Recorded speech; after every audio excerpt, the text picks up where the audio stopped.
بسم الله الرحمن الرحيم.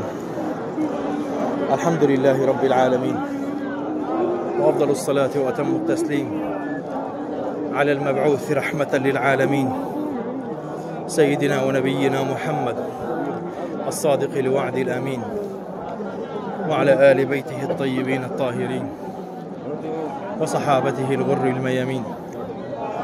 اللهم زد هذا البيت تشريفا وتعظيما ومهابة ورفعة وأمنا، وزد كل من زاره تشريفا وتعظيما ومهابة ورفعة وأمنا.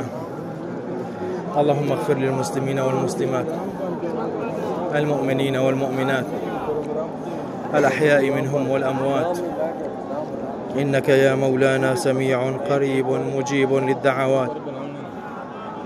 من المسجد الحرام، من جوار الكعبة المشرفة، أتممنا طواف العمرة عن الراجية لرحمة ربها، المفتقرة إلى عفوه وغفرانه، المكرمة سهام فاضل عبد، سائلين المولى عز وجل أن يتقبلها منها، وأن يرزقها بها الجنة، وأن يكفر عنها سيئاتها، ويغفر لها ذنوبها، وأن يضاعف لها من حسناتها، إنه ولي ذلك والقادر عليه.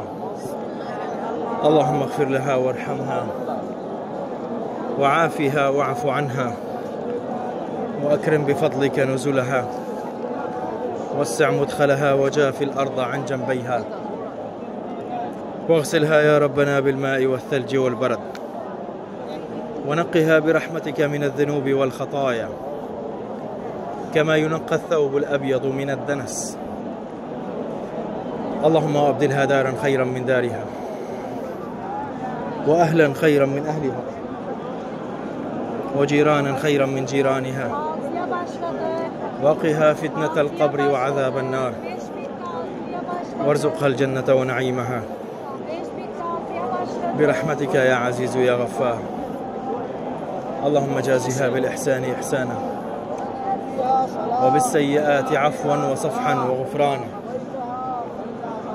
اللهم واسقها من حوض نبينا المصطفى صلى الله عليه وسلم شربة هنيئة مريئة لا تظمأ بعدها أبدا برحمتك يا أرحم الراحمين. اللهم اجعلها ممن قلت فيهم في محكم تنزيلك: كلوا واشربوا هنيئا بما أسلفتم في الأيام الخالية. اللهم اجعلها في سدر مخضود، وطلح منضود، وظل ممدود، وماء مسكوب، وفاكهة كثيرة لا مقطوعة ولا ممنوعة، وفرش مرفوعة. اللهم لا تحرمنا أجرها وثوابها، ولا تفتنا بعدها، واغفر لنا ولها يا أرحم الراحمين. اللهم آمين. وصلى الله وسلم وبارك على سيدنا محمد وعلى آله وصحبه أجمعين، والحمد لله رب العالمين.